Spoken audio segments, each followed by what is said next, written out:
여러분 안녕하십니까? 성남 1번지 TV입니다. 참 오래간만에 카메라를 열었어요. 예.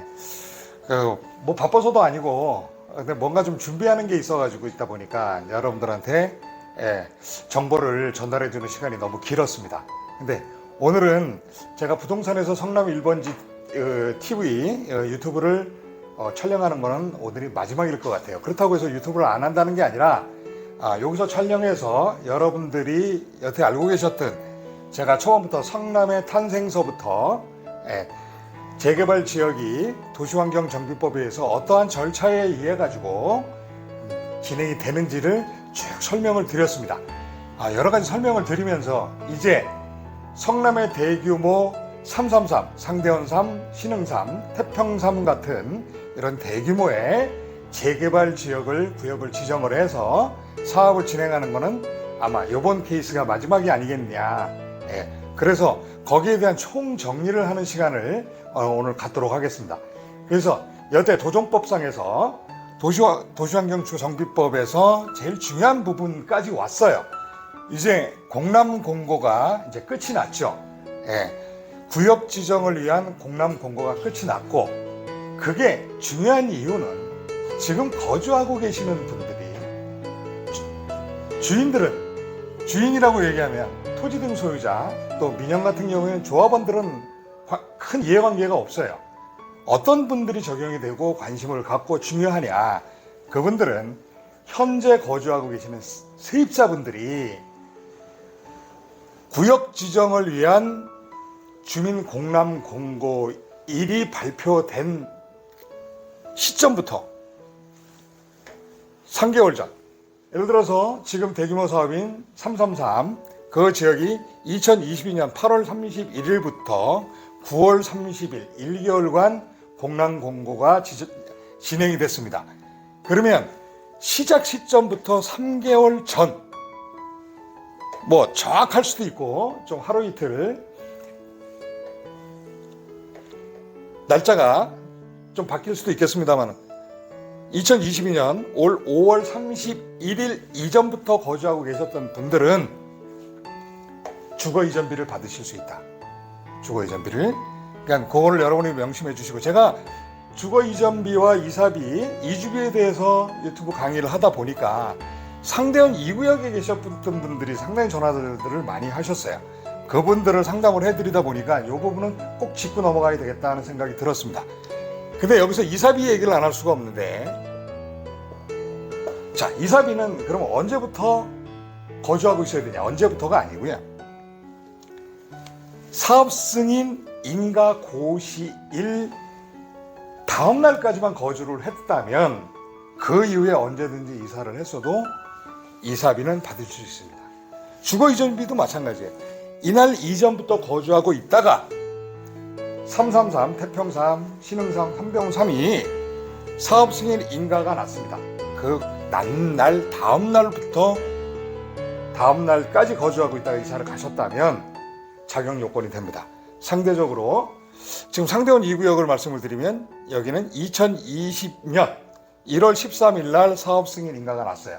그래서 14일까지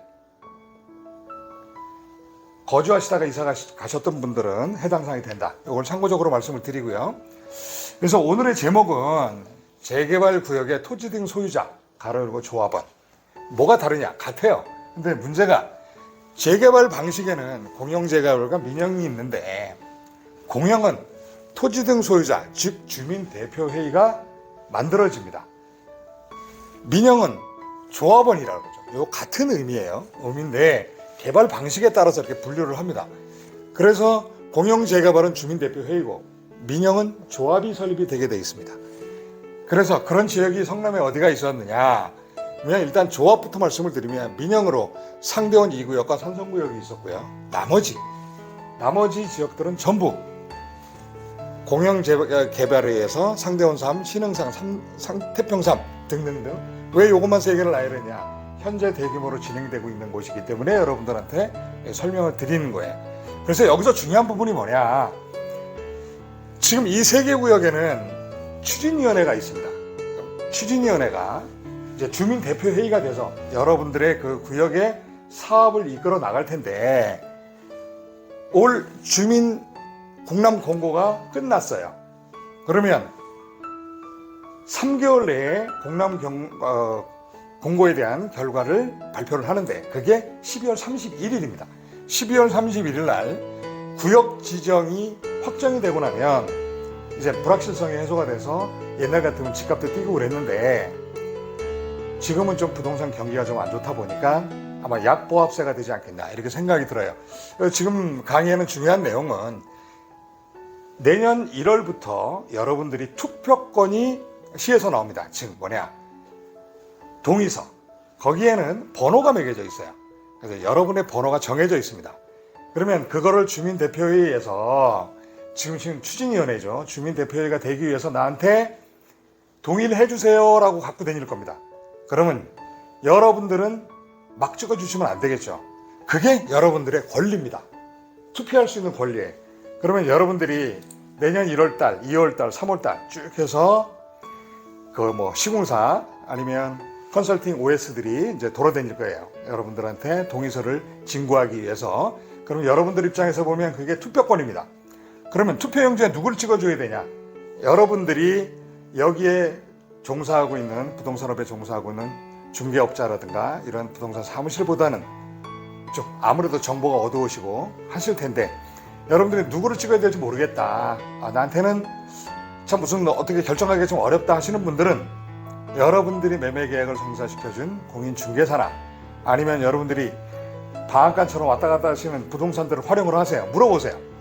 그 부동산에서 자세하게 여러분들한테 정보를 제공해 드릴 겁니다. 참고적으로는 저한테 전화하지 마세요. 저는 워낙 전화가 많이 와서 여러분들한테 답변하기 위해서 좀 성실하게 답변해 드리기에는 좀 곤란합니다. 그래서 여러분들이 이 구역에 토지든 소유자든 조합원이든 두 번의 투표를 해요. 그거는 첫 번째는 누가 주민대표회의의 대표가 될 것이냐라는 걸 투표를 하고 그 이후에 사업승인 인가나기 전에 여러분들이 사업승인 인가가 나고 나면 시공사를 선정하는 투표를 또 합니다. 어느 건설업체가 우리 지역을 더 아름답게 더 멋지게 지을 수 있느냐 하는 것도 두 번의 투표를 하는데 그 부분에 대한 권리와 의무가 따르죠. 여러분들이 주민대표회를 뽑았으면 진짜 협조를 해서 내가 밀었던 주민대표회가 되지 않았다 손 치더라도 지역 발전을 위해서 협조하셔야 되는 의무가 있습니다. 그래서 마지막으로 여러분들이 앞으로 제가 강의를 준비할 내용은 뭐냐면 성남의 대규모 재개발이 끝나고 나면 어떻게 할 거냐. 개발할 때는 많습니다. 그러면 여러분들이 관심을 두고 눈여겨보셔야 될 내용이 빈집 및 소규모 주택 정비사업. 이 부분에는 대표적으로 할 수 있는 게 자율주택 정비사업. 요거는 너무 면적이 작아요. 1500제곱미터 이내에서 여러분들이 한 300평에서 이루어지는 부분이라 활발하지가 않고요. 지금 활발하게 움직이고 있는 건 가로주택 정비사업입니다. 이거는 10,000제곱미터 이내에서 여러분들이 개발을 할 수 있기 때문에 앞으로 요 소규모 정비사업에 대해서 여러분들과 찾아뵙는 시간을 갖도록 하겠습니다. 아무튼 긴 시간 시청해 주셔서 감사합니다.